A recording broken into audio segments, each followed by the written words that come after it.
Hello friends, today we are talking about meal sequencing. Meal sequencing helps your blood sugar regulation and it reduces the incidence of diabetes and pre-diabetes. So what is meal sequencing? Meal sequencing is an approach in which we focuses on the order of the food consumption. Okay.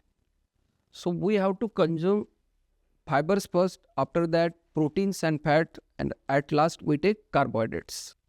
You can see in this slide, we have to consume vegetables and salad first. Second, we consume proteins and after that healthy fats. Carbohydrates are consumed last. So this order helps in stabilization of blood glucose levels postprandial. We have seen after consumption of the food, there is a rise in the blood glucose level. If carbohydrate intake is high, these sugar spikes causes insulin resistance, and over the period of time pre-diabetes and diabetes develops. Even weight gain is also caused by this. So the patients who are suffering from obesity, pre-diabetes, diabetes, in this patient it is helpful, and healthy individuals, to prevent these diseases in future, it will help you greatly. Now we will see how it helps. So it helps in metabolism. Starting with fiber and protein slows gastric emptying. This gradual process reduces the glucose spikes by 38.8%. So this reduction is around 40%. Hormone regulation, it regulates the hormones. It secretes the GLP-1 hormone from the gut. So it helps in normalizing the blood sugar level. It optimizes the absorption of the macro and micronutrients. So after eating proteins and the fats, first it secretes GLP-1. This hormone through afferent vagus nerves act on the hypothalamus and it reduces the glucose spikes, it delays the gastric emptying, and thus it helps to maintain postprandial blood glucose levels. What are its digestive health benefits? It reduces the digestive stress, it reduces the inflammation in the body, at the same time so enhances the absorption, and at the same time gut microbiome.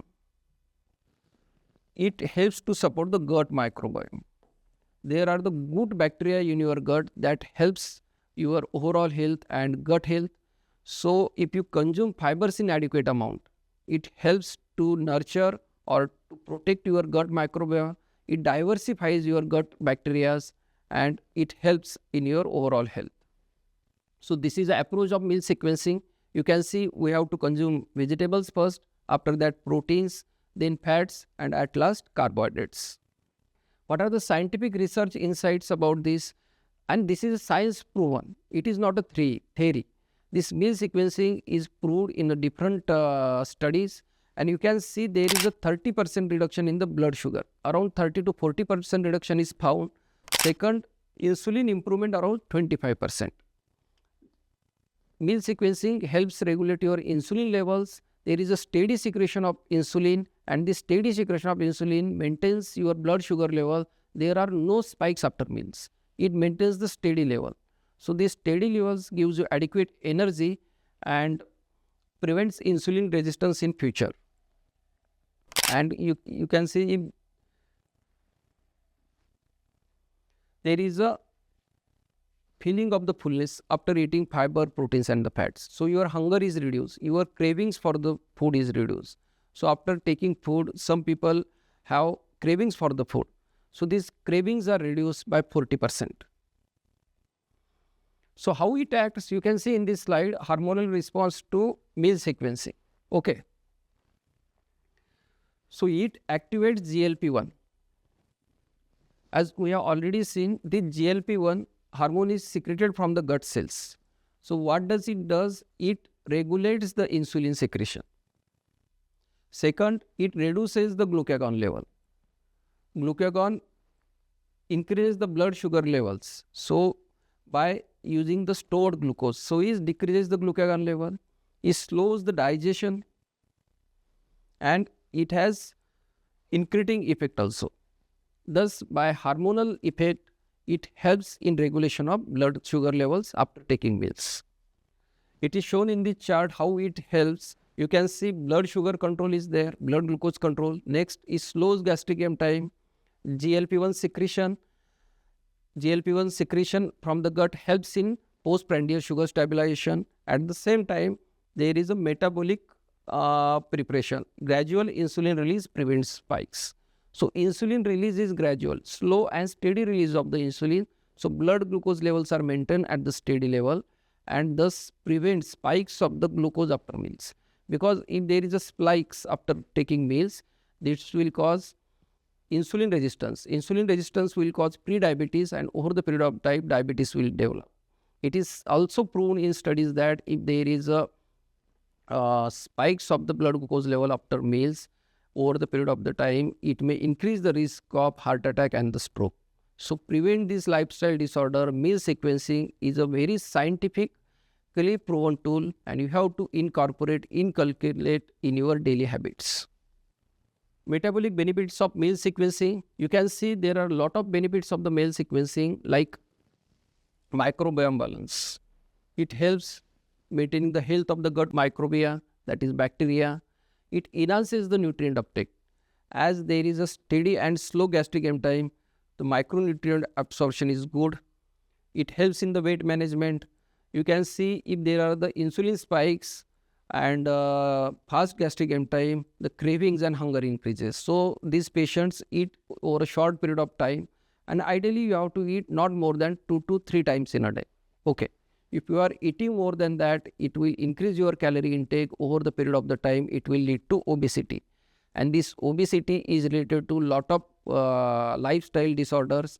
To prevent this, meal sequencing is a great tool. And most important is sustained satiety. So reduces the cravings related to the food. Satiety is maintained, and thus it helps to prevent lifestyle disorders. So as we have already discussed benefits of food sequencing, first is metabolic optimization, weight management, then digestive harmony and sustained energy. Because of the steady glucose level, it provides sustained energy. Some people feel drowsy after taking food because there is an increased sugar spikes, and that causes the drowsiness. If you follow this meal pattern, it will provide you constant source of energy and your sugar levels will not rise. Now we will see what are the sources. So the sources of fibers. In fibers, you can take salads and leafy vegetables like carrot, beetroot, cucumber, onion, fenugreek leaves, spinach. These are the sources of the fiber. You have to start your meal with these items. After that, you can take proteins. Okay, in fiber, you can also take legumes like chana, masoor, rajma. After that, you have to consume proteins. So what are the protein sources? Protein sources like sprouted legumes. At the same time, you can use paneer, curd, nuts and the seeds like almonds, walnuts, pista. So you can take this. And now we will see what are the fat sources. So after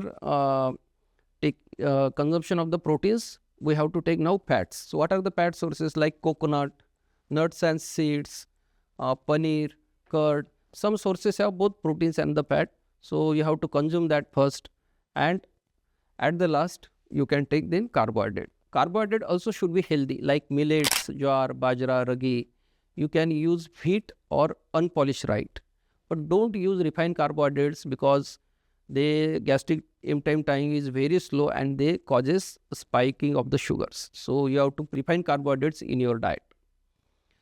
So thus we have today discussed about meal sequencing. As we have already discussed, first start with fiber. Fiber slows the gastric emptying. Then take proteins and the fats. Proteins and the fats secrete GLP-1 from the gut. It controls your postprandial sugar level. And the last, take healthy carbohydrates like millets. So if you consume your diet, your foods in this order, it will help you in long term to prevent or to protect you from diseases like diabetes, hypertension, heart attack, stroke. Don't forget to follow our channel. Thank you very much.